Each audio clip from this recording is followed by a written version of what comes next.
Dear Papa Dudut, parati po akong nakikinig sa inyong programa. Ang ganda po kasi ng programa ninyo dahil nabibigyan ninyo ng pagkakataon ng ating mga kabarangay ang katulad ko na ikwento ang naranasan sa buhay.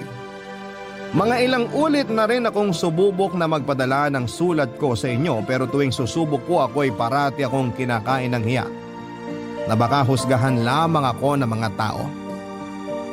Pero naisip ko rin na kung hindi ko lalakasan itong loob ko ay hindi ko rin maririnig kung ano man ang maipapayo ninyo o ng ating mga kabarangay sa sitwasyon ko. Ako po si Carmen. Noong elementary pa lamang ako'y lumipat na ang pamilya ko sa Navotas. Galing po kaming Negros. Sa Navotas kasi yung tambakan ng mga isda na siyang hanap buhay ng parents ko. Karamihan ng mga kapitbahay namin sa Navotas ay may kaugnayan sa isdaang negosyo. Nang mag-18 years old na ako ay namasukan agad ako sa isang fast food chain. Dahil gusto ko magkaroon ng sariling pera para hindi ako aasa sa aking mga magulang. Sa pinagtatrabahuhan ay nakaipon naman ako ng kaunting pera, Papa Dudut. Dito ko sinimulan ang sarili kong negosyo kasama ang boyfriend kong katrabaho ko rin sa fast food chain. Gumagawa kami ng mga necklace at iba pang mga design gamit ang iba't ibang shells. Ito po ang naging negosyo ko, Papa Dudut. Nang mag-21 na ako ay nagkaroon na kami ng maliit na shellcraft stall. Katuwang ko pa rin sa negosyo ang boyfriend ko. Pareho kaming dalawa na hindi nakapagkolehiyo at umaasa lamang sa kasipagan at positive mindset na kaya naming palaguin ang perang pinuhunan dahil pareho rin kaming hindi umaasa sa aming mga magulang. Nang makita naming umaasenso na ang shellcraft namin, ay saka kami nag-decide na magpakasal, Papa Dudut. Aaminin ko na hindi ako nagalaw ng boyfriend ko sa mga taong nagkasama kami. Kaya sa unang gabi namin bilang mag-asawa ay nilubos-lubos namin na pagsaluhan ang aming mga sarili na puno ng pagmamahalan. Natikman ko ang pag-ibig sa kanyang mga bisig. Habang yakap-yakap ko siya ay pakiramdam ko ay sobrang saya ko. Pero hindi ko ina-expect na panandalian lang pala ang lahat dahil binawi siya sa akin.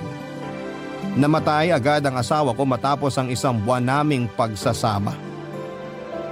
Ang dating masayang pamumuhay ko ay napalitan ng lungkot, Papa Dudut. Akala ko'y wala ng pag-asa ang buhay pero muling lumiwanag ang buhay ko dahil sa isang buwan na pagiging mag-asawa namin ay nabuntis ako ng asawa ko. Biniyayaan kami ng Diyos ng isang anak na babae. Walang iba kung hindi si Rosemar. Papa Dudut, binuhos ko po ang lahat ng pagmamahal ko kay Rosemar. Ang mga hindi ko naranasang karangyaan sa buhay ay ibinigay ko sa kanya. Pinaaral ko ang anak ko sa kolehiyo at nang makatapos na ito sa kanyang pag-aaral ay agad naman itong nag-decide na magpakasal sa kanyang boyfriend na si Andrew. Ayaw ko pa sana siyang ipakasal pero buntis na ito kaya tinuloy ang pagpapakasal ni Rosemar kay Andrew dahil dapat nitong panagutan ng kaisa-isa kong anak. At gusto ng anak ko na lumipat na ng bahay kasama ang asawa niya.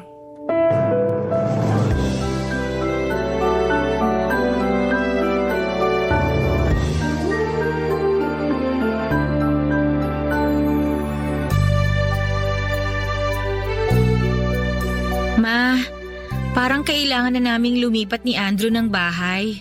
Ano? Ito ba ang gusto mo, Andrew? Opo.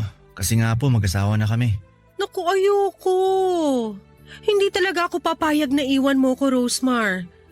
Kaya dito lang kayo tumira ni Andrew sa bahay ko. Malaki naman to. Anong gagawin ko sa bahay kung ako lang mag-isa rito, di ba? Nakakahiya naman po sa inyo, tita. Pwede naman po kami humanap ng maliit na bahay na uupahan. Napag-usapan na po namin to ni Rosemar. Naku, ano ba kayo? Gastos lang yun. At ano ba yung tita-tita na yan? Nakalimutan mo na naman. Dapat mama na ang itawag mo sa akin. Sorry po, mama. Ayan. Masanay ka nang tawagin akong mama, ha? Opo, Mama. Alam ko gusto mong masolo ang anak ko, Andrew. Pero iho, wag mo namang ilayo si Rosemar sa akin. Hindi pa talaga ako handa na lumayo ang anak ko sa akin eh. Si Rosemar lang ang anak ko kaya wag mo namang kaming paglayuin. Buti sana kung buhay pa ang mga magulang ko at may kasama ako sa bahay. Si Rosemar lang ang pamilya ko. Kayong dalawa. Kaya wag niyo naman akong iwan dito mag-isa. Maluwag ang bahay. Please anak. Andrew, wag mong ilayo si Rosemar sa akin. Sige po, Mama. Hindi ko ilalayo si Rosemar sa inyo. Sa bagay, Ma. Tama naman po kayo na dito kami tumira. Tayong dalawa na nga lang ang magkasama tapos iiwan pa kita. Kaya nga. Kaya wag na kayo mag-isip na bubukod kayo ng bahay at iwan ako. Parang hindi ko talaga kaya. Hindi ko matanggap ang idea na yan. Si Mama talaga. Mahal na mahal kaya kita. Hindi ko kayang iwan ang pinakamaganda kong mama. Asus! Mahal rin kita. Kayong dalawa ni Andrew. Kayo ang mga anak ko. Mahal ko kayo. Payakap nga sa baby ko. Ay, nga pala Ma. Next week magbabakasyon kami ni Andrew ha. Okay lang ba na ikaw muna mag-isa dito sa bahay? Paano kung sabihin kong hindi okay? Ma naman eh. Mag-honeymoon pa ba kayo? Nauna na nga ang full moon sa tiyan mo. Pasensya na po, Ma. Aalagaan ko naman si Rosemar at ang magiging anak namin. Nako, okay na yan. Ang importante, ilang beses ko na itong sinabi sa'yo ha, na huwag mong saktan at lokohin ang anak ko. Ako talaga makakalaban mo. Hindi po tayo darating doon, Ma. Hindi ko po sasaktan si Rosemar. Mahal na mahal ko po siya. Huwag kayong mag-alala sa amin. Kinikilig naman ako, Han. Asus, kayo talaga.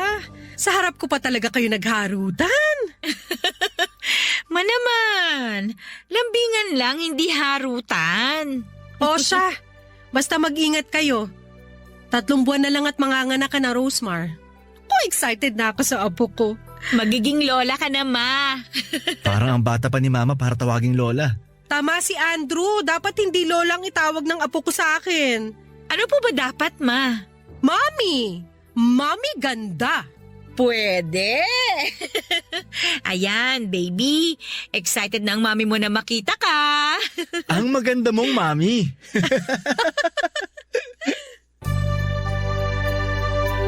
Marunong pumili ang anak kong si Rosemar ng lalaki kung pisikal lamang ang pag-uusapan, Papa Dudut.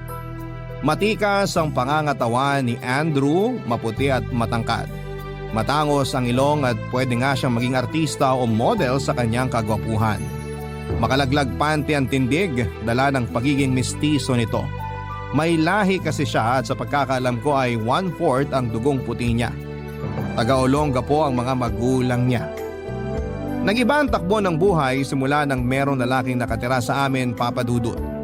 May tumutulong na sa aking magbuhat ng mga shells kapag nasa bahay si Andrew. Pansin ko na maganda ang forma ng katawan niya. Ang braso nito ay alam na alam kong matigas tuwing nagbubuhat siya ng mga sako ng shells. Minsan ay nakasalubong ko siyang nakatuwalya lamang galing banyo matapos po itong maligo. Para nga akong teenager na ngayon lang nakakita ng magandang hubog ng katawan ng isang lalaki. Pilit kong hindi pag-isipan ang nakita ko pero nakakatakam po ang katawan ni Andrew. At mas lalo akong nawiwindang tuwing ngingiti siya sa akin. Sobrang sweet ni Andrew sa akin, Papa Dudut. Hindi ko may pagkakaila sa sarili ko na nagkaka-crush ako sa asawa ng anak ko. Kaya sobrang kaba ng dibdib ko ng isang araw ay kami lang dalawa sa bahay at nilapitan niya ako para kausapin tungkol sa mga bagay-bagay.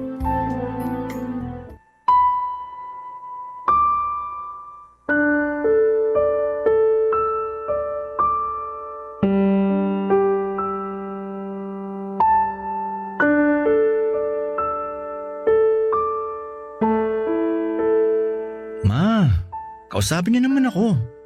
Iniiwasan niyo ba ako? Naku, bakit naman kita iiwasan? Busy lang ako, marami akong orders ngayon. Tulungan ko na po kayo. Naku, wag na, kaya ko na to. Magaan lang naman. Ako na ang bubuhat galing dito sa mesa. Ako na po, Ma. Andrew, please. Bitawan mo ang kamay ko. Oh, Nanginginig kayo? Please, bitawan mo na ako. Ma, alam kong matagal mo na akong tinitingnan. Ilang beses na kitang nahuli na tinititigan mo ko. Alam kong may lihim kang pagtingin sa akin. Ano ba yung pinagsasasabi mo? Tumigil ka nga. Alam kong tama ako. Gusto mo ko, Ma. Halata sa tingin mo. Hindi mo ba naririnig yung sarili mo? Irespeto mo naman ako bilang magulang ng asawa mo. Parang anak na kita. Walang makakaalam. Ikaw at ako lang. Lumayo ka nga, Andrew. Baka kung ano magawa ko sa'yo. Hindi ba tuwing naliligo ako, hinihintay mo na lumabas ako ng banyo para lang makita ang katawan ko? Ilang beses kitang nahuli. Ilang beses kong sinadya yun. Doon ko natumbok na tama ang hinala ko. Walang duda. Gusto mo nga ako. Hindi totoo yan. Malisyoso ka lang. Ma, sabi ko nga sa'yo, walang makakaalam. Andrew, isa na lang. Bitawan mo ko. Huwag ka na mag-deny, Ma. Alam kong tinatago mo lang yung nararamdaman mo sa akin dahil asawa ko ng anak mo. Andrew, please. Magiging sikreto natin to. Itatago natin. Promise yan. Walang makakaalam. Tigilan mo ko, Andrew. Ano ba? Andrew!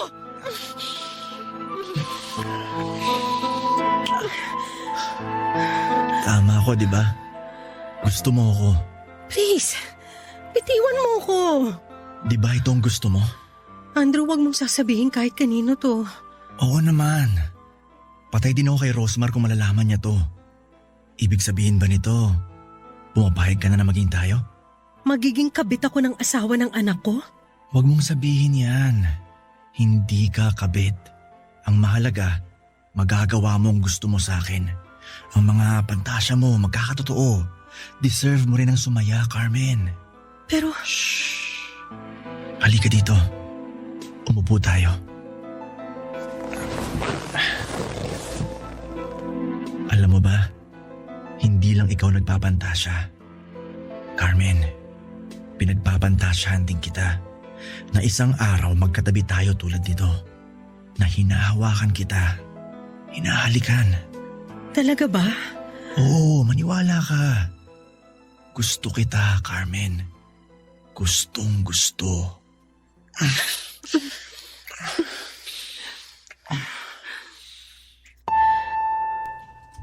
Papadudot, sobrang kakaibang init ang naramdaman ko habang dumadampi ang mga labi ni Andrew sa mga labi ko. May ibang kuryenteng pumasok sa pagkatao ko. Ang kanyang mga braso na hinihimas ko at ang kanyang matipunong dibdib na bumabangga sa akin ay sobrang nagbibigay ng ibang init sa aking pagkatao. Sa aking pagkababae na matagal nang hindi nakayakap ng isang lalaki. Ginawa namin ang gawaing mag-asawa, Papa Dudut. Binigay ko ang sarili ko kay Andrew nang walang pag-aalinlangan dahil sa mga oras na yon ay uhaw na uhaw ako sa init na mga bisig ni Andrew. Ang nasa utak ko lamang ay mairaos ang nararamdaman ko na matagal ko nang pinipigilan. Hindi ko inisip ang pinagsaluhan kong kaligayahan ay ang kaligayahan ng anak ko. Inisip ko lamang na parang hiniram ko lamang ang oras na yon, si Andrew. Wala sa isipan ko ang magiging kabit niya, ang maging karibal ng sarili kong anak at hindi ako mga agaw, hiniram ko lang sandali si Andrew noon. Pero kabit ba ang tawag sa akin at paano kong malalaman ng anak ko ang sikretong malupit na ito na may nangyari sa aming dalawa ng manugang ko na si Andrew, Papa Dudut. Barangay Love Stories. Barangay Love Stories. Papa Dudut, inilihim namin ni Andrew ang naging relasyon naming dalawa. Hindi ko lubos maisip sa buhay ko na magiging kabit ako ng asawa ng anak ko. Hindi ko akalain na magiging ahas ako sa anak ko. Kahit ganito ang nangyari ay mahal ko ang anak ko. Ayaw kong masaktan siya at ayaw kong masira ang pamilya nilang dalawa ni Andrew. Kaya walang araw na hindi ako natatakot na baka mabunyag na. Sa iisang bahay ay may dalawang ilaw na pinagsasaluhan ng nag-iisang haligi nito. Tama po, nakikisalo lamang ako. Hindi ko aangkinin si Andrew. hinihiram ko lamang siya. Tuwing wala si Rosemar ay nagaganap ang mga gusto namin ni Andrew. Malaya kaming ginagawa ang nagpapasaya sa aking pagkababae. Umabot ako sa punto na parang parati kong hinihiling na sana'y parating wala ang anak ko para kaming dalawa lamang ni Andrew ang nasa bahay at mangyayari ang gusto naming mangyari na walang nakakaalam. Umabot ako sa ganon, Papa Dudut. Isang araw nang magsiping kaming dalawa ni Andrew ay muntik na kaming mahuli ni Rosemar. Dumating siya sa bahay, eksaktong patapos na kami ng pinagsaluhang init sa sahig kasama ang mga shellcraft. Hindi ko pala nalakang pinto ng kwarto. Mabuti na lamang at madali lang maisuot ang duster ko at si Andrew ay agad niyang naisuot ang shorts niya. Akala ko talaga ay katapusan na namin at mahuhuli na ang ginagawa naming pagtataksil.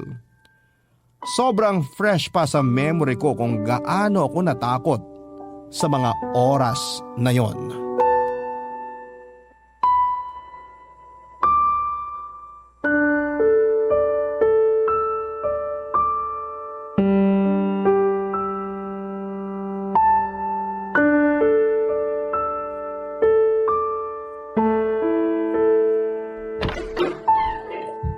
Rosemar! Han! Oh, bakit parang nakakita ka ng multo? Pawis na pawis ka. Mainit kasi. Sa bagay, mainit talaga ngayon. Ay, sobra. Pinagbuhat ko rin kasi siya ng mga sako ng mga shell para tuhugin na namin. May order kasi. Naku ma, dahan-dahan din kayo ha. Hindi na kayo bumabata. Kailangan lang tumatapos. Suki ko kasi kaya minamadali ko na. Mabuti at nandito si Andrew, may tagabuhat ako. Alam mo naman na kailangan ni Mama ng tulong. Matibay naman ang mga braso ko kaya kayang-kaya to. Huwag mo na yang i-flex-flex. Ikaw talaga. Salamat Han sa pagtulong mo kay Mama ha. Naku, magpunas ka na nga ng pawis mo kasi ayoko sa amoy pawis ha. At saka magsuot ka na rin ng t-shirt mo. Bakit? Ayaw mo makita ang magandang katawan ko? Ikaw talaga? Kumusta nga pala ang anak ko? Nasa kwarto, natutulog. Pinatulog ko. Ma, salamat sa lahat ng tulong niyo sa pamilya ko ha. Okay lang ba talaga na dito lang kami tumira o mas dapat sigurong lumipat na kami para hindi ka namin naaabala? Naku, hindi kayo nakakaabala. Masaya ako na nandito kayo. Nakikita ko kayo at ang apo ko. Tama si Mama, Han. Dito na muna tayo. Walang kasama si Mama. Pag nagkataon itong mga shell niya lang, pati ilang trabahador niya sa store ang kasama niya rito. Iba pa rin kapag nandito tayo. O sige, mas komportable naman ako na dito tayo pero Andrew, humanap ka ng trabaho ha. Sabi ng papa mo dapat na tayong lumipat ng bahay para daw magporsige kang maghanap ng trabaho. Si Papa talaga. Huwag kang mag-alala. Hahanap ako pero for now, dito muna ako tutulong sa negosyo ni Mama Carmen. Lalo na ngayon na marami ang order kaya inaakit niya na dito para dito gawin ng iba. Alam mo, okay na okay sa akin kasi nakakatulong ka dito kay Mama. Pero mas maigi rin na may totoong trabaho ka talaga. Don't worry, Han. Hahanap ako. Pakis nga ako. Naku, magpunas ka muna. Amoy pawis ka talaga. Parang pagod na pagod ka sa pagbubuhat ah. Ito na nga, magpupunas na. Punta lang ako sa kwarto natin. Maligo ka na rin. Tsura nito. Ma, okay ka lang ba dito? Okay lang ba ang lahat pagdating sa negosyo mo? Bakit naman ako hindi magiging okay? Kabisado ko na ang pasikot-sikot dito tsaka hindi naman ako nawawala ng customer. Ito ang libangan ko at dito kita binuhay. Sa bagay. Tsaka alam ko nag-e-enjoy ka dito. Pero ma, alagaan mo rin yung sarili mo ha. Parang hindi ka na nagsusuklay eh. Tsaka ma, magbra ka rin kahit nandito ka lang sa bahay. Baka mamaya may makakita sa yung ibang tao. Ngayon lang naman to. Mainit kasi. Kahit na. Ikaw talaga ma. Payakap nga ako sa mama ko. Mahal na mahal kita ma. Mahal din kita anak. Ay teka, pawis ka rin ma. Ano ba tong init ngayon ano? Grabe tuloy yung tagaktak ng pawis nyo. Kaya nga sobrang init. Pinapawisan ako. Kailangan ko na rin magpunas. Kailangan mo nga ma.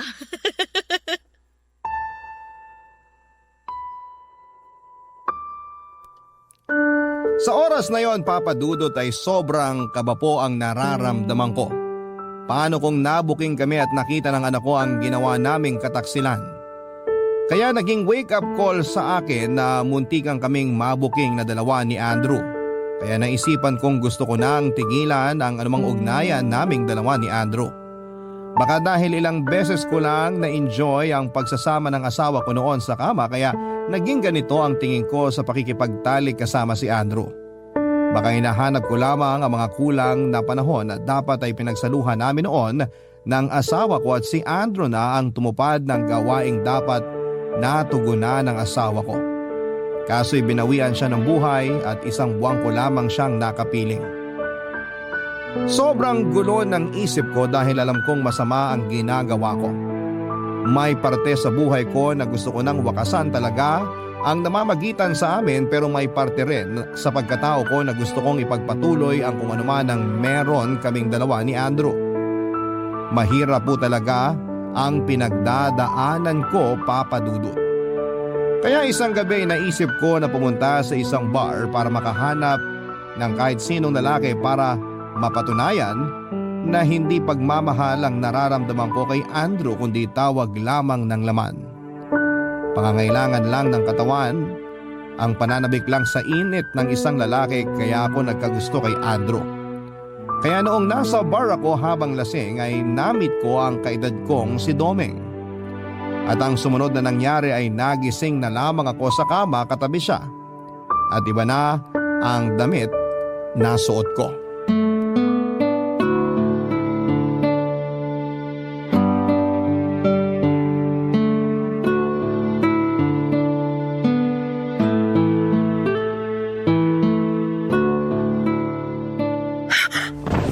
Ano nangyari? Anong ginawa mo sa akin? Bakit ito na ang suot ko? Ano nangyari? Ito naman, masyado kang praning. Relax ka lang. Nakakapraning naman talaga. Pag mo akong pagtawanan, anong ginawa mo? Teka, may nangyari ba sa atin? Anong ginawa mo sa akin? Nangyari sa atin? Naku, wala. Mali ang iniisip mo. Matino akong lalaki, no? Hindi ako naniniwala sa'yo. Grabe ka naman. Nagmamalasakit na nga ako sa'yo eh. Anong malasakit ang pinagsasasabi mo? Yan ang problema. Magpapakalasing ka na sobra tapos ngayon nagbibinta ka ng kung ano-ano. For the record, walang nangyari sa ating dalawa. Hindi naman ako ganung tao. May respeto ako sa babae. Kasi may kapatid din naman akong babae at may nanay ako. Pero bakit nandito ako sa kama mo? Bakit magkatabi tayo at bakit iba na tong suot ko? Nasobrahan ka sa inom kaya nasukaan mo yung damit mo. Kaya pinalitan ko suot mo. Ibig sabihin nakita mo ang katawan ko? Ano naman? Gusto mo matulog na may suka? Nakakahiya. Huwag ka nang mahiya. Ang importante, maayos ka na. Kailangan ko na palang umuwi. Pero masakit ng ulo ko. Hangover yan. Uminom ka na maraming tubig. Pinagluto na rin kita na makakain mo. Kumain ka muna bago ka umuwi sa inyo. Salamat. Domeng. Ako si Domeng, Carmen. Sobrang nalasing ata talaga ako kagabi. Hindi ko na maalala pangalan mo. Ano pa kaya mga pinaggagawa ko? Medyo halatang lasing ka nga kagabi pero maayos ka pa naman. Wala kang ibang ginawa kundi ang sumuka. Naku, para akong matandang lasengga. Hindi naman. Halata lang na hindi ka sanay uminom. Hindi nga ba? Oo, hindi nga. Domeng, salamat ha. Kung hindi ka ang nakasama ko, baka ano nang nangyari sa akin. Walang anuman. Sige na, tumayo ka na dyan. Kumain ka. Kaya mo na ba? Parang kaya ko naman pero mabigat pa rin ang ulo ko. Mawawala rin yan. Sana nga mawala agad to. Pero parang lalagnatin ako sa sakit. Ihahatid na kita mamaya kung okay lang sa'yo para naman makauwi ka na maayos. Naku, wag na. Kaya ko na. Ito naman, huwag ka na mahiya. Wala naman akong trabaho ngayon. Kaya hindi abala sa akin kung yan ang iniisip mo. Salamat, Domeng. Teka, baka may asawa ka na at ako... Single pa ako. Talaga? Oo. Parang kailangan ko na nga ng kasama pa uwi. Ayun. Sasama kita pa uwi. Kumain ka muna. Sige. Matapos akong kumain ay hinatid na ako ni Domeng sa bahay, Papa Dudut. Siniguro niya talagang safe akong makakarating sa bahay. Sa totoo lang ay naging kampante ako sa kanya kaya noong niyaya niya akong lumabas ay sumama agad ako. Madali niyang nakuha ang loob ko, madali niya akong napaibig. O pag-ibig ba talaga ang nararamdaman ko sa kanya sa mga oras na yon? Basta ang alam ko sa sarili ko ay gusto ko nang mawala ang pagnanasa ko kay Andrew. Gusto kong putulin ang ugnayan naming dalawa at hindi na higit pa sa pagiging mother-son-in-law ang relationship namin.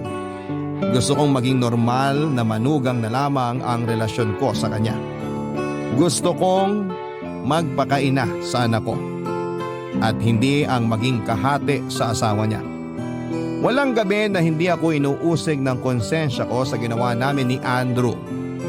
Patuloy din ang paglapit niya sa akin para gawin ang nakagawian namin. Pero tumatanggi na ako at nahahalata niyang may iba akong lalaki. Ang hindi niya alam ay gusto kong limutin siya. Pero paano kung nasa isang bahay lamang kami nakatira kasama ang anak ko?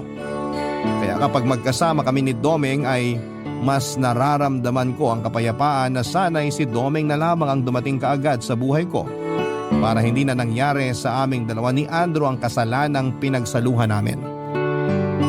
Walang sabit si Domeng at may trabaho po ito. Hindi siya kagwapuhan, Papa Dudut, pero hindi naman sa lahat ng oras ay ang panlabas na anyo ang batayan kung mahal mo ang isang tao. Nasa puso ang pagmamahal. Ang tunay na pagmamahal ay yung wala kang nasasakta na ibang tao. At hindi mo tinatago ito dahil kapag nabunyag ay tiyak na ikakasira talaga ng buhay mo. Barangay Love Stories. Barangay Love Stories. Matapos ang halos 3 buwan nang una kong makilala si Domeng ay naging kami ng dalawa kaagad, Papa Dudut. Gusto ni Domeng na ipaalam namin ito sa anak ko dahil hindi naman ako bata para ilihim ang tungkol sa amin. At pareho naman kaming walang sabit na dalawa. At dito ko na nga sinabi kay Domeng ang tungkol kay Andrew dahil gusto kong tapat ako sa kanya. At kung hindi niya matatanggap ang nakaraan ko ay hindi ko ipipilit ang sarili ko. Ang akala ko ay hihiwalayan niya ako, Papa Dudut, pero hindi. Mas minahal niya ako at hindi niya ako hinusgahan.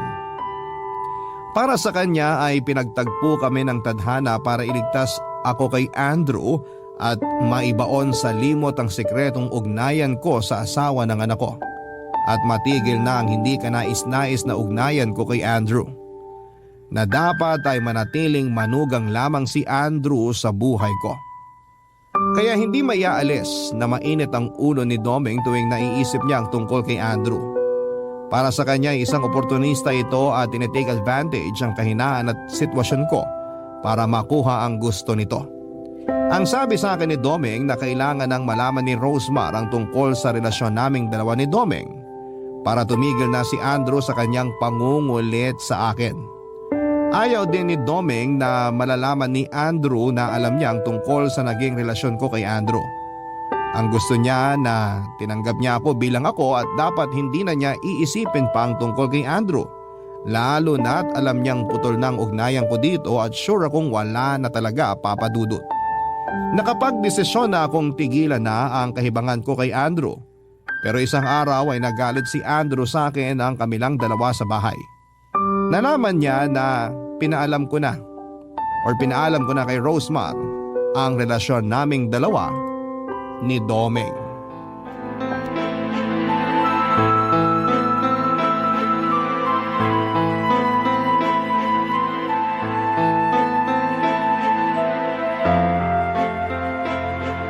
Ano ba, Andrew? Tingnan mo ko! Anong ginagawa mo? Kaya ba ayaw mo na sa akin dahil dun sa matandang lalaking yun? Hindi siya matanda. Kaedad ko siya. At wala siyang sabit. Siya ang dapat kong patulan at hindi ikaw. Kaya tigilan mo na ako. Mahal ko si Domeng. Mahal ko siya kaya pwede ba tigilan mo na ako? Hindi ako naniniwalang mahal mo si Domeng. Gusto mo lang takasan ang relasyon natin. Ito ang tama. Walang tayo. Dapat sa simula pa lang alam mo na walang tayo. Carmen naman, alam kong masaya ka sa akin. Masaya ka sa ginagawa ko sa'yo. Andrew, tama na. Mahalin mo ang anak ko. Yan ang tama mong gawin. At ang mahalin ko si Domeng ang nararapat kong pagtuunan ng pansin. Kaya please lang tumigil ka na. Hindi pwede. Pwede! Huwag mong putulin ang ugnayan natin. Pwede naman nating itago to eh. Ano? Itago? Hindi, Andrew. Hindi na tayo magtatago. Ayoko na kaya wala nang itatago. Pero gusto mo ako. Anong gusto mo? Maghubad ako ngayon? Dito sa harapan mo? Wala na mga tao ngayon, tulad ng dati. Pwede nating gawin ngayon. Hindi ba ito ang gusto mo? Huwag kang mag-alala. Paliligayahin kita. Tama na! Tumigil ka na! Anong ginagawa mo sa mama mo? May tinatanong lang ako kay Mama. Bitiwan mo siya! May tinatanong lang naman ako. Bakit? Sino ka ba? Ako si Domeng. Wala ka talaga respeto sa mama mo, no? Nirerespeto ko siya. Ganyan ba pag respeto? Yung nasasaktan na si Carmen sa higpit ng pagkakahawak mo? Ganyan ba ang asta na isang manugang? O baka naman, hindi mo mapigil ang sarili mo? Ano pinagsasabi mo? Tigilan mo si Carmen! Domeng, huwag ka nang makialam. Hindi! O ikaw!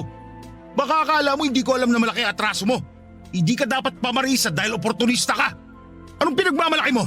Yung itsura mo? Alam mo kung ano meron kami ni Carmen? Alam na alam ko kung walang iyaan mo. Kaya bitiwan mo na si Carmen. Ano? Hindi mo ba rin bibitawan? Bakit? Anong gagawin mo kung hindi? Iba talaga yung apog mo ah! Ano ba? Tumigil kayo! Kapal ng mukha mo! Walang iya ka! Pakialamero! Ikaw ang walang iya! Wala kang respeto! Puro kayo pa niyang nasa isip mo!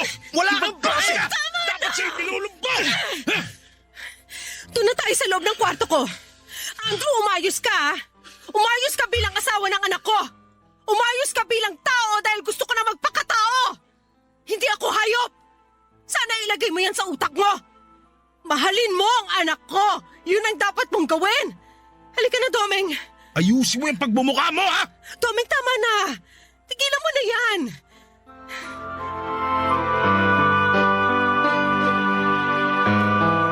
Papadudot naging panangga ko si Domeng laban kay Andrew.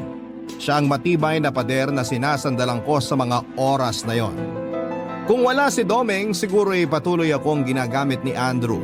Patuloy ang pagtataksil ko sa anak ko at patuloy ang ahasan sa loob ng bahay. Nalaman ni Rosemar ang nangyari kay Andrew at kay Domeng. Naging masama ang loob ni Rosemar kay Domeng dahil sa natamong pasa ni Andrew sa mukha niya. Hindi alam ni Rosemar ang tunay na nangyari at pinalabas lamang namin na nag-aaway ang dalawa.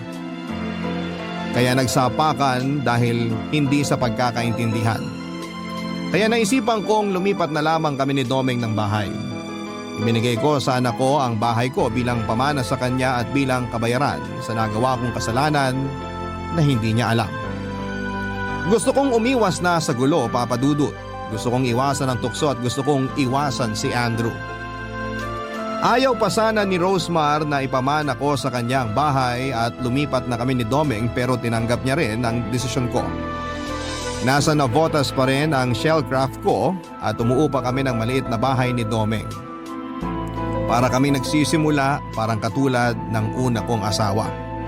Naisipan din namin ang magpakasal para tuluyan ang kalimutan ng tila bangungot ko sa tuwing nakikita ko ang anak ko. Sa totoo lang, Papa Dudut, tuwing kaharap ko si Rosemar ay inuusig ako ng konsensya. Isang araw, Papa Dudut, ginawan ako ng surprise birthday party ng anak kong si Rosemar. Nandun syempre si Andrew. Masaya ako sa surprise pero kumakabog sa kaba ang dibdib ko tuwing kaharap ko si Andrew, lalo na't nagsisimula na naman siya sa mga banat niya sa akin.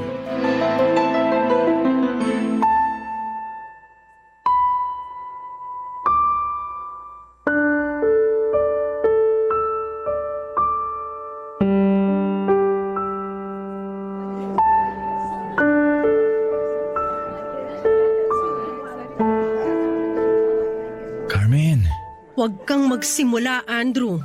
alam kong gusto mo pa rin ako. Pwede pa rin natin gawin yung mga ginagawa natin. Sa totoo lang, miss na kita. Tumigil ka. Baka may makarinig sa'yo. Sige na, magkita tayo. Pwede tayo sa motel. Hindi mo ba talaga ako titigilan? Tama na yung mga panahon na yon. Malaking pagkakamali yon.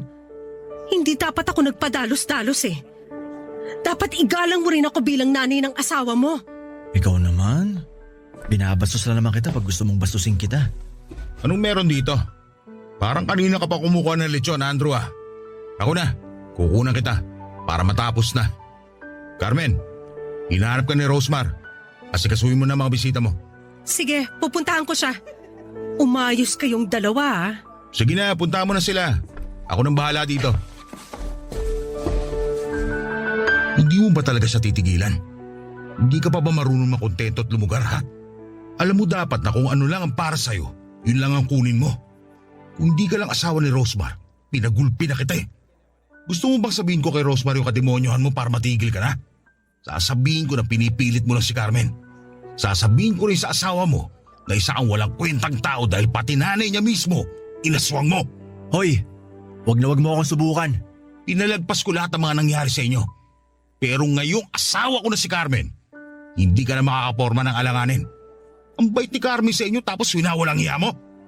Kaya subukan mo ulit hirita si Carmen. Ako natutugba sa'yo. Naintindihan mo? Bobo ka ba? Hindi mo naintindihan yung sinabi ko? Naintindihan ko. Han, ano nangyayari dito?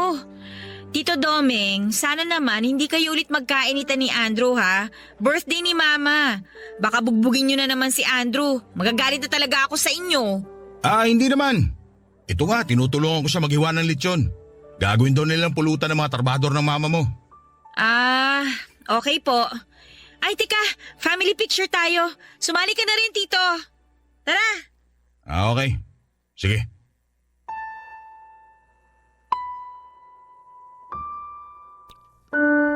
Simula noon, Papa Dudut, ay hindi na lumapit si Andrew sa akin. Iniiwasan na rin niya ako dahil parating nakabantay si Domeng sa akin dahil ayaw ng asawa ko na mas lalong lumalapa ang sitwasyon. Ilang beses na rin naming pinag-usapan ni Domeng kung sasabihin ba namin kay Rosemar ang katotohanan o hindi na dahil tapos na naman ang lahat at nakakatiyak na akong hindi na magkakamaling lapitan pa ako ni Andrew para alokin muli. Sa hindi ko pagsasabi kay Rosemar tungkol sa sikretong nangyari sa amin ng asawa niya ay parang may kulang sa pagkatao ko. Hindi ako naging buo dahil karga-karga ko ang bigat ng sikretong gustong kumawala. Paano kung sasabihin na namin kay Rosemar? Ano po ang mangyayari? Mapapatawad niya ba ako? Maiintindihan ba ako ng anak ko na tinikman ko ang asawa niya sa mga oras na wala siya sa bahay noon? Paano kung malaman ng apo ko na ang lola niya ay dating nagpakalmot sa tatay niya? Marami akong iniisip na posibleng mangyari sa oras na mabunyag ang sikretong malupit na ito, Papa Dudut. Baka nga may panahon na ang magsasabi ng kung ano nga ba ang dapat kong gawin. Pero ayaw kong masaktan ng anak ko. Dapat, noong una pa lamang ay hindi ko na pinasok ang ganito sa buhay ko. Dapat pinigilan kong magkaroon kami ng affair ng manugang ko. Papa Dudut, handa po akong tanggapin ang kaparasahan sa mga nagawa ko. Gusto kong mamuhay na wala itong pag-uusig sa konsensya ko. Sana kung kaya ko nang sabihin ang katotohanan sa anak ko ay mapatawad niya ako. Matatanggap niya ako tulad ng pagtanggap sa akin ni Domeng, tulad ng pagmamahal ni Domeng na walang hinihinging kondisyon. Ang inyong forever kapuso at kabarangay, Carmen. Dear Papa Dudut, kilala ang pamilyang Pilipino sa pagkakabuklod-buklod. Nasa kultura na po natin na magsama-sama 1 o 2 beses sa isang taon para magkumustahan sa pamamagitan ng reunion. Noong bata pa kami ng mga kapatid ko ay laging sinasabi sa amin ni Mama na pamilya lang daw ang matatakbuhan namin sa oras ng kagipitan at pangangailangan. Kaya dapat ay hindi namin sirain anumang relasyon ang meron kami sa aming mga kamag-anak. At kahit na nga ngayong matanda na ako ay dala-dala ko pa rin sa puso ko ang mga pangaral na yon sa amin ng nanay namin. Bago ko ipagpatuloy ang pagkukwento ay gusto ko munang bumati ng isang magandang tanghali sa mga kabarangay natin. Ako si Lana, kaka-34 ko pa lamang at taga Fairview, Quezon City. Isa ako sa mga libu-libong tagapakinig ninyo. Sa katunayan ay Nahawaan ko na nga ang mister ko sa pagmamarathon ng mga istorya ninyo online. Bukod kasi sa mga aral at inspirasyon sa buhay na napupulot namin sa pakikinig sa Barangay Love Stories, nagsisilbi na rin po yung bonding namin ng asawa ko, Papa Dudut. Pero hindi love story namin ang gusto kong ibahagi sa kwento ko ngayong tanghali. Magsisimula ang lahat 3 years ago onwards. Dati kaming nakatira sa Navotas dahil mangingisda ang tatay ko. Doon na rin sila nagkakilala ni Mama at karamihan sa mga kamag-anak namin ay taga doon din. Masasabi ko na masaya at magulo ang kabataan ko. Kasama ang mga kapatid ko't pinsan. Hindi po kami mayaman pero laging pinaghahandaan nila Mama at ng mga kapatid niya ang Pasko at bagong taon kung saan ay nagsasama-sama kami para kumain at magpalaro. Yon ang kaugaliang kinalakhan ko, kaya inakala kong perpekto ang aming pamilya.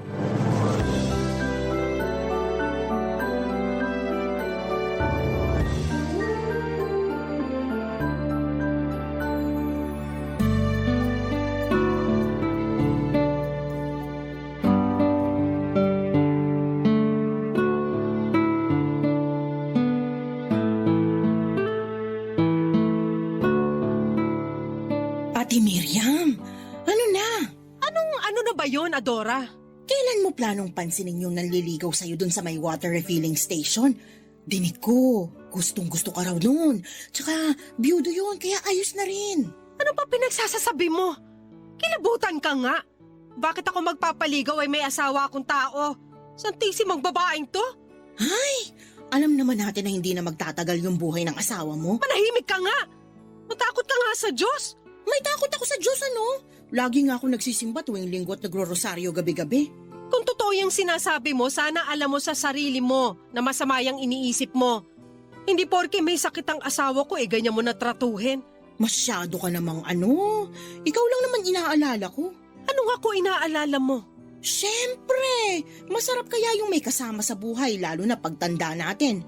Ako nga nakatatlo na eh. Madali kasi akong magsawa kaya pag ayoko na pinapalitan ko na. Ikaw yun! Magkaiba tayo. Mahal ko ang asawa ko. At kahit na ano mangyari, hindi ko siya ipagpapalit sa iba. Kaya ko naman ang sarili ko. Tsaka may mga anak ako, hindi ko kailangan maghanap ng ibang kasama. Hindi naman garansya na makakasama mo pa dito sa bahay niyo yung mga anak mo, lalo na pag nagsipag-asawa na sila. Nandito na po ako. Wala na. Bakit ngayon ka lang, nak? Ay, heavy traffic po kasi kaya medyo ginabi ako. Tapos may hinuhukay pang kanal dun sa main road kaya isang kalsada lang yung nadadaanan. Hassle nga po eh. Uy, Tia, nandito po pala kayo sa bahay. Oo, nakikipagkwentuhan lang naman ako dito sa nanay mo. Talaga po? Gusto ko na nga paalisin tong tsahin mo eh. Nakakainis kasi yung mga sinasabi. Grabe ka naman ate. Tungkol saan po ba yung pinag-uusapan nyo kung ayos lang malaman? Ayos lang naman, pero baka pati ikaw mainis. Napakasulsul mo talaga. Bakit maiinis si Nana? Sigurado ako na pag nalaman niya baka nga matuwa pa siya at pasalamatan ako. Tungkol saan nga po kasi yun, Tia? May nagkakagusto kasi sa mama mo, yung may-ari ng water refilling station dun sa kanto. Biyudo yun. Malaki na rin ang mga anak. Sinabi ko lang naman dito sa nanay mo na magpaligaw na kasi syempre, hindi natin sigurado ang buhay. Sobra naman po kayo.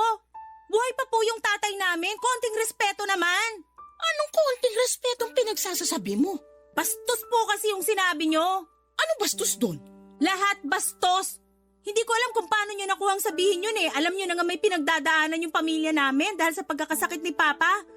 Imbis na mapagaan nyo yung loob namin, lalo nyo lang pinabibigat.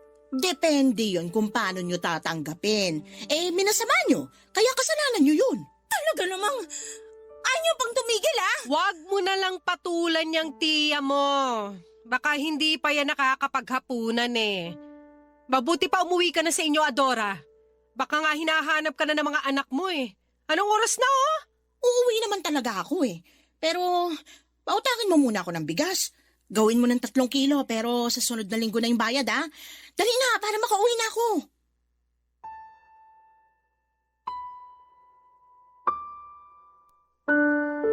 Papadudot pangalawang kapatid ni Mama si Tia Adora. Sa 5 kapatid ng Mama, ang tiyahin kong ito ang hindi ko masyadong paborito. Matabil kasi ang dila niya kahit na lagi niyang sinasabi na prangka lang daw siya. Pero para sa akin ay magkaibang bagay po yun. At habang nagkakaedad ako ay lalo kong napatunayan kung gaano siya kasakit magsalita. Bukod doon ay napaka-insensitive din niya na tao. At patunay na doon ang pangbubugaw niya kay Mama sa ibang lalaki kahit na buhay pa naman. At ang malala pa ay may sakit ang tatay namin. Kaya nga gigil na gigil ako sa kanya ng gabing yon. Pero laging sinasabi ng Mama na pagpasensyahan ko raw ang Tia Adora ko. Sa kanilang 6 na magkakapatid, ito raw talaga yung espesyal. Premature raw kasi ito at sakitin kaya kung ano-anong gamot ang pinainom sa kanya noong bata pa lamang. Nasalinan din daw ito ng dugo noong minsang nagkadengge. Kaya siguro ganun yung pag-uugali niya. Ewan. Pero hindi talaga nakakatuwa itong tiyahin ko at kahit na anong pangunawa ang gawin ko ay dumarating pa rin yung puntong bigla na lamang may sumasanib sa akin na masamang espiritu para patulan ko siya, papadudot.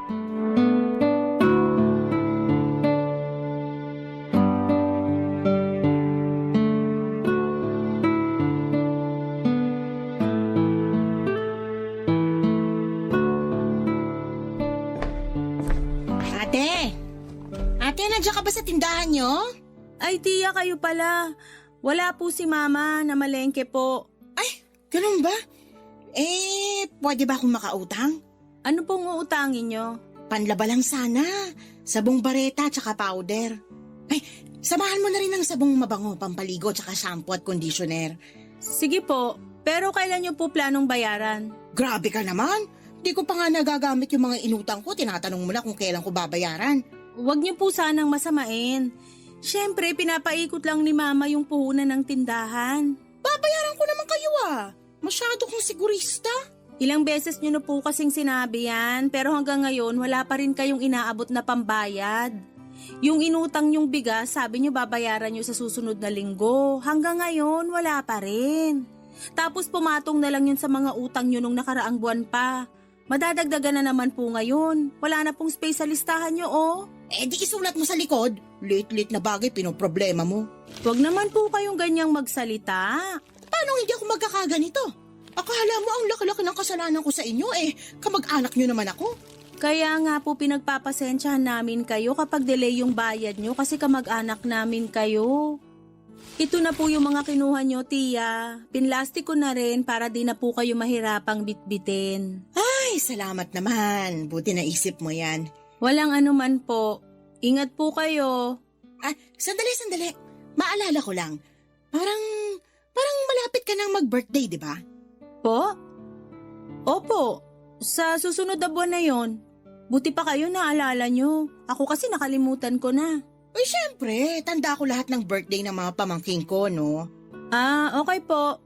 Pero, ilang taong ka na ba sa birthday mo? 30? Hindi po. 32 na po ako noon. Nako, lalagpas ka na pala sa kalendaryo. May masama po ba doon? Meron. Lalo na hanggang ngayon wala ka pa rin pinapakilala sa mama mo. Kailan mo ba kasi planong mag-asawa? Asawa agad? Wala pa nga po akong boyfriend. Di sige, boyfriend. Kailan ka ba magbo-boyfriend? Tia Adora. Wag mo na akong lilinyahan na wala ka pa namang hinahabol na deadline kasi ipapaalala ko lang sa'yo na hindi ka na bumabata. May expiration yung matres nating mga babae kung plano mo magkaanak. Baka mahirapan ka na. Sige ka. Alam ko naman po yun. Alam mo naman pala bakit hanggang ngayon wala ka pa ring boyfriend? Siguro babae gusto mo, no? Huling check ko sa sarili ko, lalaki pa rin naman po. Kaya nga lumandi ka na. Gayahin mo ako. Talo pa kita Ano pong gagayahin ko sa inyo? Yung mabilisan yung pagpapalit ng mga lalaki? Hoy, sobra ka naman sa sinabi mo. Huwag niyo na po kasing problemahin yung tungkol sa pagkakaroon ko ng boyfriend. Darating din po tayo doon. Baka nga magulat na lang kayo kasi naunahan ko na kayo magpakasal. Ay, nakakainis ka naman Alis na nga ako rito bago pa masira ang araw ko. Sige po, ingat po uli kayo. Baka makatapa kayo ng jackpot, lalong masisira araw nyo. Papadudot, taon-taon na lang laging kinukumusta ni Tia Adora kung kailan ko planong mag-asawa. Yun bang parang may pa-countdown siya na malapit na raw lumagpas sa kalendaryo ang edad ko. Akala mo naman ay may makukuha kong premyo sakaling magka-boyfriend na ako o makapag-asawa tulad ng gusto niyang mangyari.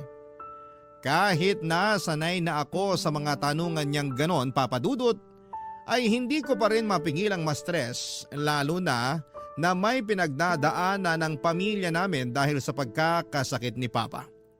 Tapos ay sumasabay pa talaga siya.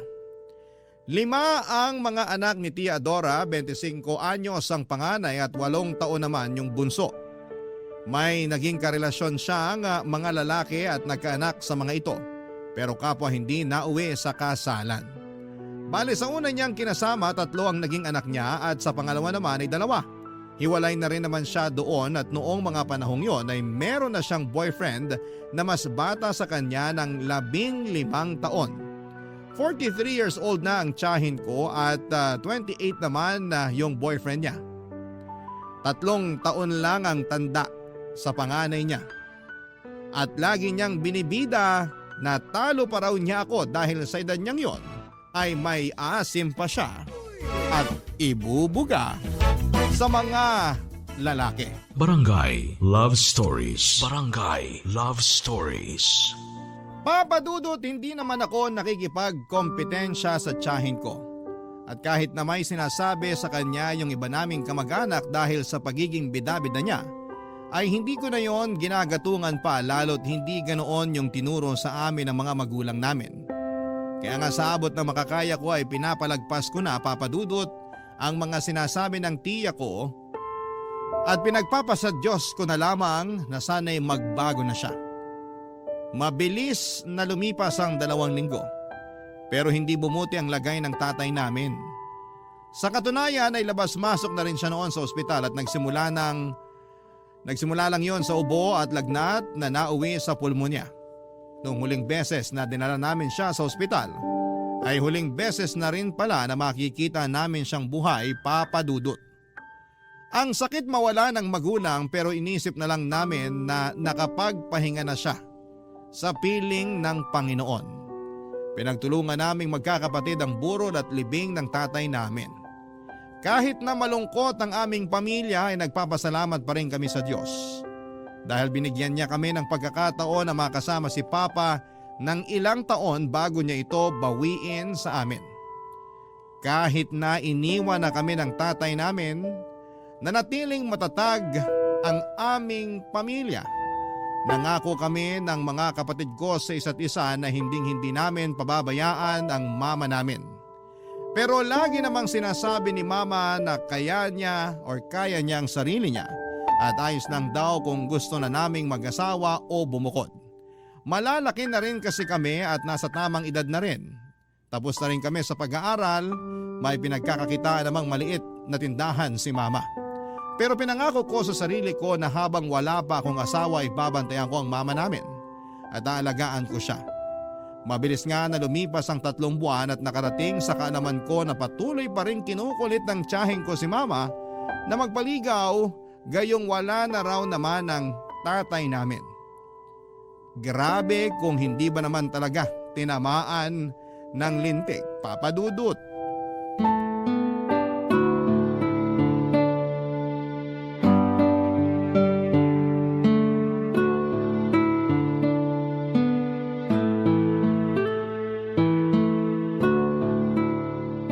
Alam mo, malapit na akong mapikon dyan sa tiyahin mo, nak.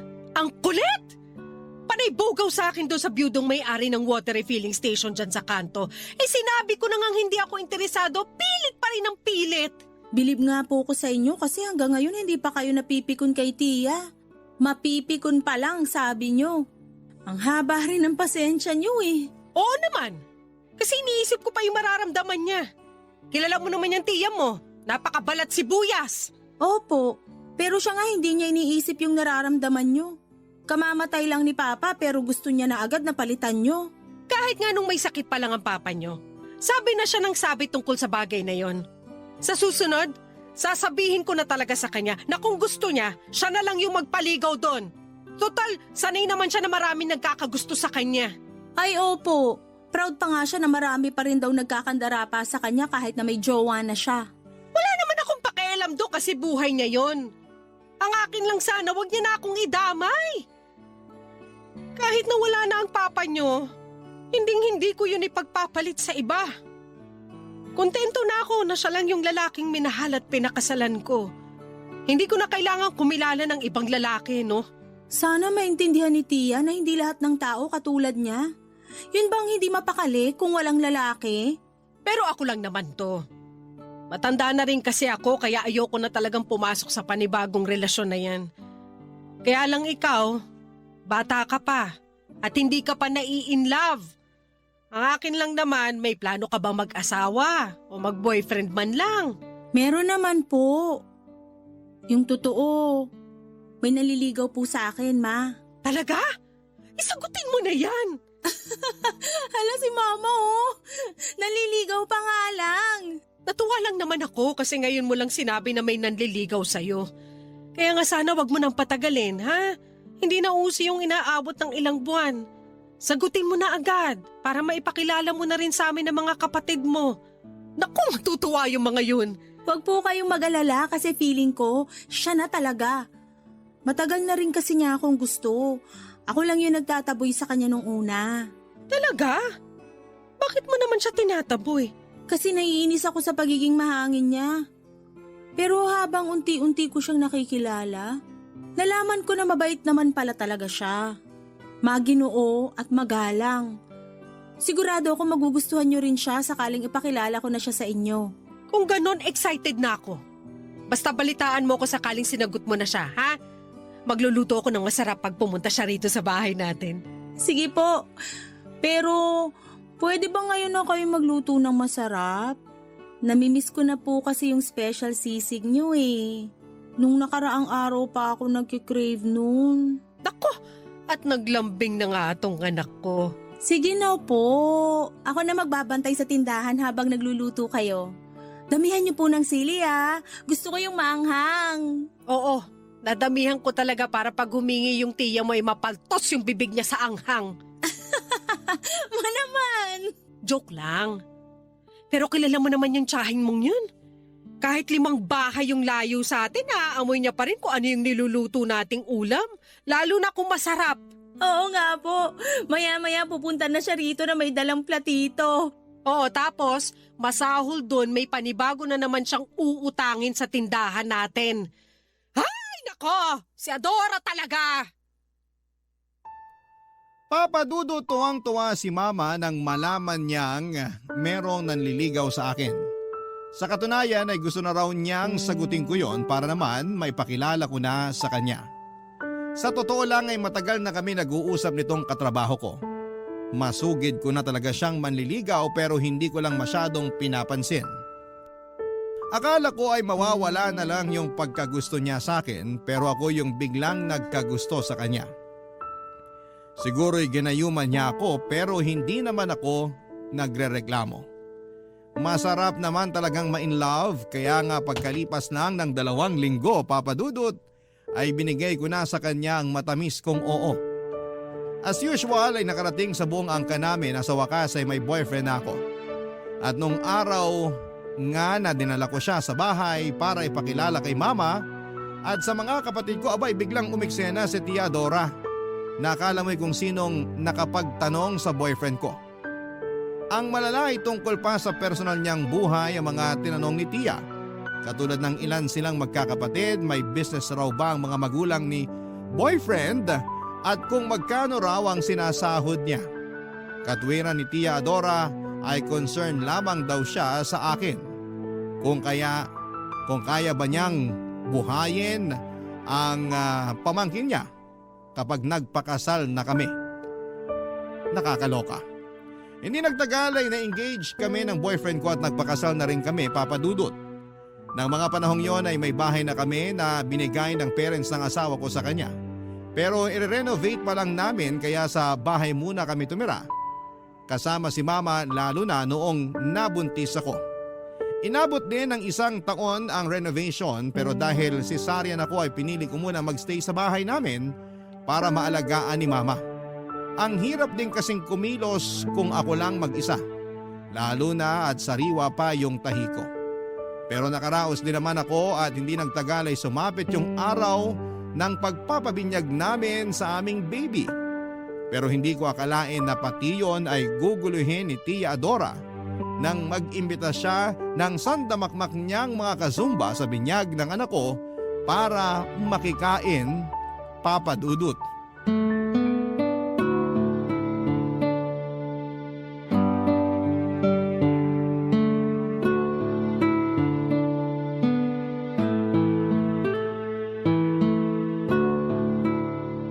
Ano ba naman yun, Lana? Bakit ganun lang? Kakaunti yung pinakain mo dun sa mga kazumba ko. Sabi nung isa, hindi raw sila nabusog. Mawalang galang na po, Tia Adora. Pero hindi ko naman po kasalanan kung pumunta sila rito eh. Hindi ko naman sila inimbita. Kayo lang naman po yung nagsama sa kanila rito. Alam niyo namang may iba pa kaming bisita. Bisita rin naman sila. Mga kazumba ko nga yun. Eh di sana kayo yung nagpabinyag, saka kayo rin yung nagpakain. Ano sinabi mo? Alam nyo, buti na lang talaga may extra money pa kaming mag-asawa para magdagdag ng pagkain. Kasi nakakahiya naman kung pinalis namin yung mga bisita nyo kanina. Pero imbes na magpasalamat kayo sa akin o kahit man lang humingi ng pasensya dahil masyado kayong pabida, nakuha nyo pa talaga akong awayin kasi hindi nabusog yung mga kazumba nyo? Nasa tamang pag-iisip po ba kayo? At ako pa talaga yung pabida? Sumusobra ka na ha? Baka nakakalimutan mong tsahin mo ko. Hindi ko po nakakalimutan yon. Kaya nga kahit na nakakabwisit kayo, nagtitimpi ako sa inyo. Pero hindi ko na talaga kinaya ngayon.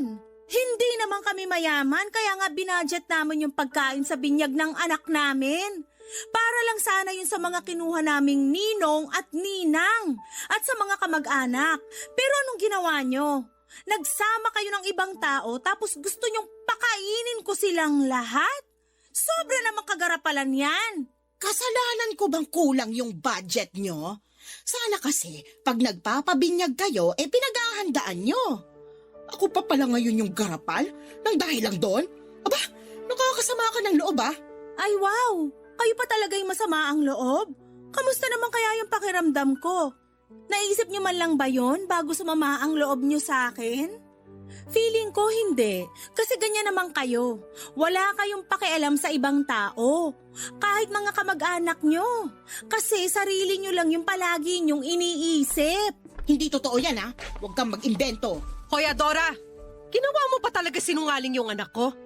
Halos lahat ng kamag-anak natin alam yung pag-uugali mo. Huwag mo namang kampihan yung anak mo, Ate Miriam. Sinong kakampihan ko, ikaw? Alam mo matagal kong iniwasan na masaktan ng damdamin mo kaya hindi kita madalas pinapatulan. Nagtitimpi ako sa'yo kasi magkapatid tayo at ayoko masira ang relasyon natin pero nakakainis ka na talaga. Pati binyag ng apo ko hindi mo pinalagpas. Ano ba kasi kinakagalit nyo pagkain lang naman yon. Kahit siguro ano talagang paliwanag namin, hindi mo maintindihan yung punto rito. Ay nako, ewan ko sa inyo mag-ina. Makakarating sa iba nating kamag-anak na inaway nyo ko at pinagsalitaan ng kung ano-ano. Tingnan natin kung hindi kayo masira sa kanila. Lalo ka na, Ate Miriam. Akala mo kung sino ka. Di magsumbong ka! Gusto mo samahan pa kita? Tara! Grabe ka na talaga sa akin Yung ugali mo ang mas grabe!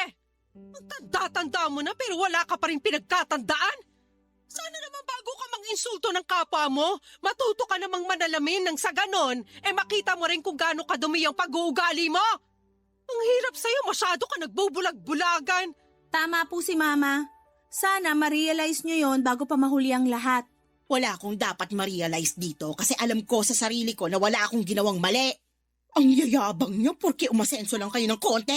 Tandaan nyo na laging binababa ng Diyos sa mga mapagmataas. Wala pong nagmamataas dito. Kung meron, baka kayo. Sumusobra ka na talaga, Lana. Hindi mo na ako ginalang. Hindi ka rin kasi marunong gumalang sa iba. Kaya paano ka igagalang ng anak ko? Mabuti pa, umuwi ka na sa inyo! Sige na! Mabuti pa nga. Ayoko na makita yung mga pagmumukha nyo. Papa Dudut, hindi ko na nga napigilan ang sarili ko na pagsalitaan ng masakit ang tiyahin ko dahil sa ginawa niya. Walang respeto na kung yon ang gusto niyang itawag sa akin, pero harap-harapan na niya akong binastos dahil sa ginawa niya. Mabuti na lang talaga at nagawan pa rin namin ang paraan na mapakain ang lahat ng mga in-invite niya na wala naman sa listahan namin. Pero syempre napagastos kami ng malaki ng asawa ko. Hindi naman kami mayaman kaya nga hanggat maaari ay binabudget namin ang aming pera. Pagkatapos ng insidenteng yon ay naggalit at nagtampo sa akin si Tia Dora. Hindi niya ako kinausap at narinig ko na lamang na chinichismis niya kami ni Mama sa iba naming mga kamag-anak, Papa Dudut. Pero mas marami siyang sinasabi tungkol sa akin na kung ano-anong hindi magaganda sa pandinig tulad ng maramot daw ako, gahaman, at hindi na aasenso. Alam ng mga kamag-anak namin na hindi yun totoo dahil matulungin akong tao. Pero sinabi ng mister ko na wala naman daw akong dapat na patunayan kasi alam din naman nila kung gaano kagarapal ang tiyahin namin.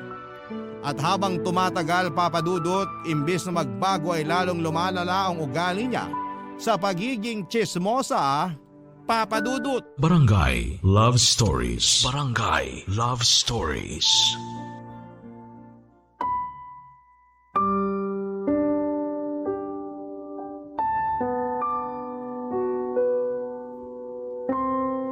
Papa Dudut, nag-decide na kaming lumipat sa bahay namin ng mister ko bago pa ako mapanot sa stress dahil kay Tia Adora. At laking luwag sa dibdib na sa wakas ay malayo na rin ako sa kanya. Pero syempre challenging din dahil nasanay na ako na nasa tabi ko si Mama. Bukod doon ay nami-miss ko rin sila ng mga kapatid ko kaya nga madalas akong tumatawag sa kanila sa bahay. Mabuti na lang dahil lagi rin nila kaming binibisita ng mag-aama ko para naman mabawasan ang lungkot ko. Marami ako narinig na kwento tungkol sa lugar namin nung umalis ako pero ang pinaka-highlight talaga doon ay ang pakikipagtana ni Tia Adora sa ibang lalaki. Na nakilala lang daw niya sa isang dating app isang buwan pagkatapos kong umalis sa Navotas. Oo, iniwan niya ang mga anak niya. Yung mga bata pa ay kinupkop at inalagaan ni Mama. Naawa naman daw kasi siya lalo pa at may sarili na ring pamilya ang panganay na anak ni Tia. Kaya walang titingin sa iba na mga pinsan ko. Wala namang kaso sa akin yon dahil naaawa din ako sa kanila. Para na rin kahit papaano ay may kasama si Mama sa bahay at pagbabantay ng tindahan niya, Papa Dudut.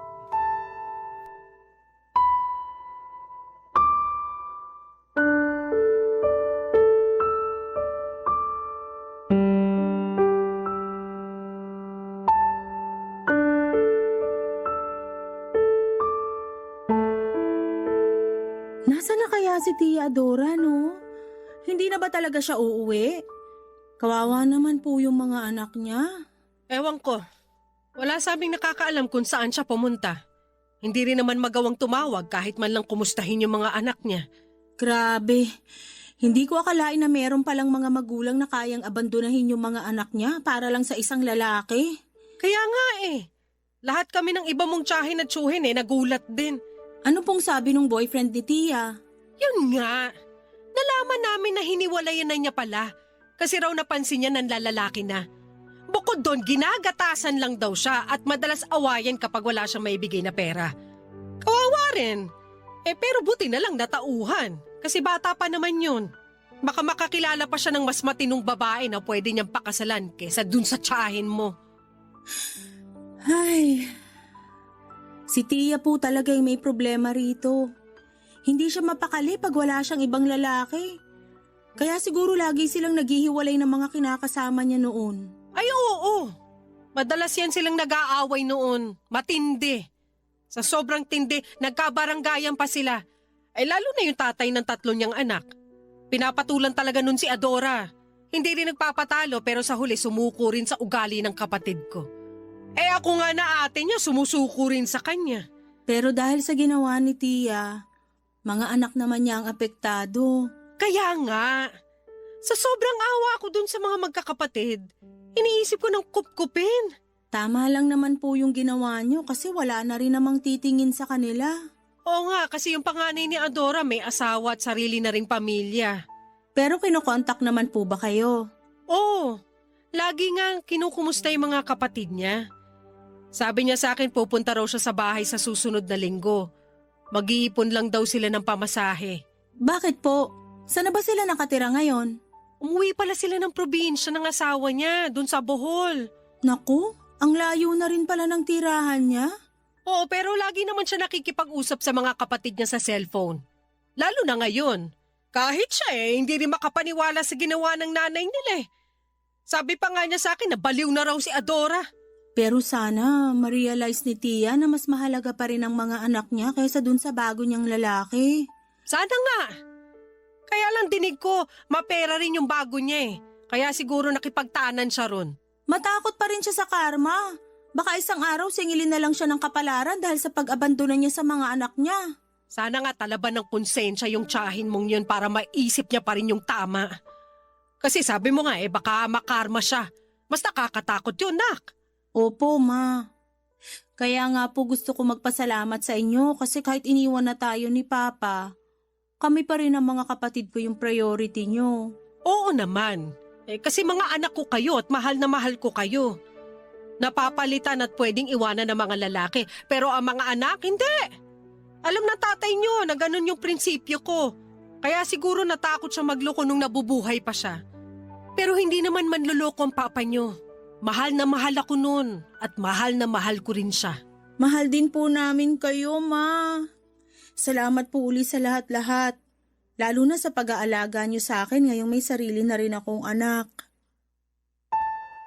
Papa Dudut, hindi pa rin ako makapaniwala na may ganong klase ng ina. Yun bang kayang iwan ang mga anak para lang sumama sa ibang lalaki? Tuluyan na ngang nawala ang katiting na respeto ko kay Tia Adora dahil sa ginawa niya sa mga pinsan ko. Ang hirap lang kasi na lagi raw siyang hinahanap ng bunso niyang anak. Wala namang maisagot si Mama kundi ang umalis at baka hindi na bumalik pa. Papa Dudut, awang-awa ako sa pinsan kong yon dahil nakakatulugan na lang daw ang pag-iyak. Lumipas pa ang isang taon at hanggang sa sumapit itong 2024 around March nang makarating sa amin ang balita na may kamag-anak daw kaming nakakita kay Tia Adora na nasa Taytay Rizal at namamalimos na. Pero hindi raw nila nakausap dahil paglapit nila ay mabilis daw itong tumakbo papaalis. Nag-alala naman kami ni Mama nang malaman yon kaya kami na mismo ang pumunta noon at nagbaka sakali na makita namin siya. Pinagtanong-tanong namin ang kinakaroonan niya at makaraan nga ang isang buwan na paghahanap ay may nakapagturo naman kung saan siya matatagpuan. Dinala kami ng aming paghahanap sa isang maliit na paupahang kwarto sa bayan ng Angono. Doon namin natagpuan ang aming hinahanap.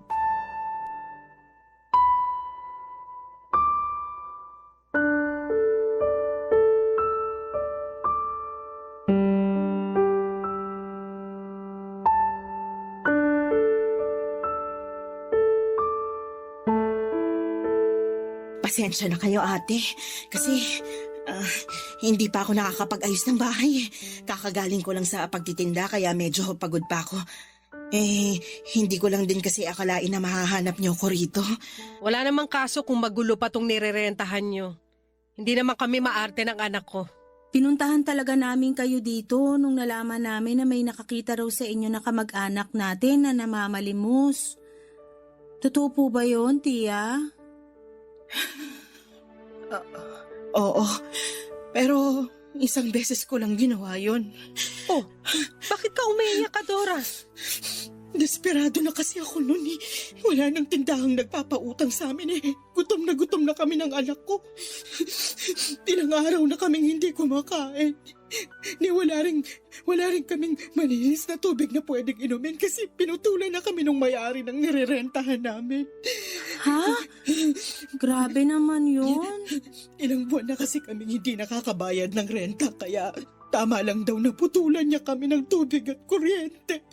Tapos palalayasin niya na sana kami kung wala pa ako maibabayad kaya nga dumilihensya na ako sa pamamalimos. Hiyang-hiya ako pero tiniis ko na lang kasi nga para rin naman yun sa amin ng anak ko eh. Kaso doon ko nga nakita yung isa nating kamag-anak. Lalapitan niya sana ako pero natakot ako kaya tumakbo ako palayo. Bakit mo kasi siya tinakbuhan? Sana noon pa lang nahanap ka na namin at nalaman na namin ang sitwasyon mo. Nahihiya ako. Ayokong maging usap-usapan niyo pag umuwi ako sa atin. Wala na akong mukhang ihaharap sa mga kamag-anak natin kasi kasalanan ko naman eh. Siguro nga ito na yung karma ko kasi iniwan ko yung mga anak ko. Ang sama-sama akong ina. Tahan na po, Tia. Lahat naman tayo nakakagawa ng mali eh. Pero sobra-sobra yung pagkakamaling nagawa ko. Piruin mo, inabandon ako yung mga anak ko para sumama sa ibang lalaki. Kaya siguro pinarusahan ako ng Diyos kayo nang kunin niya sa akin yung anak ko. Anong ibig mong sabihin? Namatay na yung anak namin nung nakaraang buwan lang, ate. Mahapaginghangit. Nagkasakit siya. Lumala kasi hindi ko agad nasugod sa ospital. Tapos, huli na nung nadala ko. Ang hirap. Ang sakit mawala ng anak. Tapos humingi ako ng tulong sa barangay para maipalibing yung anak kong namatay kasi walang-wala talaga ako. Hindi ko na nga siya naiburol. Tapos, yung natirang pera sa donasyon nila sa akin ginamit ko pampuhunan para makapagtinda-tinda ako. Pinakiusapan ko rin yung may-ari ng nirerentahan ko na huwag akong paalisin kasi baka sakali na ako matulog. Buti na lang naawa siya sa akin. Bakit kasi hindi ka na lang umuwi sa atin sa Navotas? Hinihintay ka rin ng mga anak mo. Nahihiya nga kasi ako sa inyo. Siguradong pagtatawanan ako ng iba nating mga kamag-anak. Hindi nila gagawin yon pag nalaman nila mga pinagdaanan mo. Pasensya ka na kasi naduwag din talaga ako. Hanggang ngayon, hiyang-hiya ako sa inyo ni Lana pero buti na lang din na nahanap niyo ako. Alam ng Diyos kung gaano ko kayo gustong makita at makausap para humingi ng tawad. Ang laki-laki ng kasalanan ko sa inyo. Wala na yun sa amin ni Mama, Tia Adora. Napatawad ka na namin. Kaya nga nung nalaman namin na nakita ka ng kamag-anak natin dito sa Rizal, nagpursige kami na hanapin ka para kamustahin. Hindi lang namin nakalain na ganun na pala katindi yung pinagdaanan mo. Pero tandaan mo, Tia, nakasama mo na kami ngayon at hindi ka na mag-iisa. Tama si Lana. Kaya umuwi ka na sa bahay. Kasi hinihintay ka na rin ng mga anak mo. Miss na miss ka na nila, lalo na yung bunso mo. Oo, ate. Uuwi na ako. Miss na miss ko na rin sila.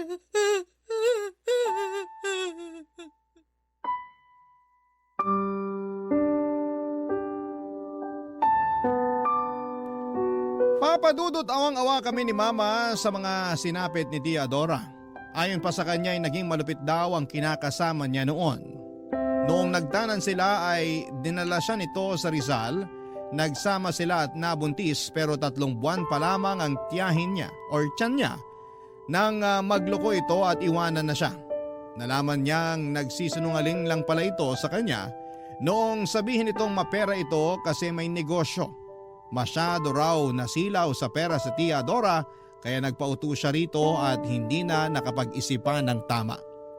Kaya nga noong karmahin siya at magkasunod-sunod ang kamalasan sa buhay niya ay pinagsisihan niya ng gusto ang mga kasalanan niya. Sa ngayon, Papa Dudut, nasa Navotas na ulit ang tiyahin ko kasama ang mga anak niya. Nagkapatawaran na rin naman sila kaya masaya na rin kami para sa kanila.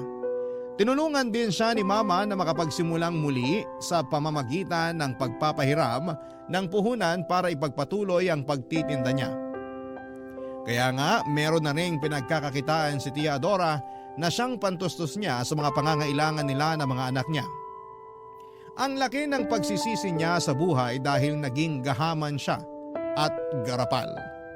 Ilang beses niyang sinabi sa akin na gusto na niyang magbagong buhay at masaya ako kasi nakikita ko naman na sinusubukan niya talaga. Tulad ng sinabi ko ay napatawad ko na siya sa mga kasalanan niya sa amin. Sa huli, pamilya pa rin namin siya at pamilya ay laging nagtutulungan at hindi nagtatanim ng galit sa isa't isa. Hanggang dito na lamang po ang sulat ko, Papa Dudut, at sana'y kinapulutan po ito ng aral at inspirasyon ng mga kabarangay natin sakaling mapili po ninyong i-ere sa inyong istasyon. God bless sa Barangay Love Stories and more power sa inyong lahat. Lubos na gumagalang ang inyong forever kapuso at kabarangay, Lana.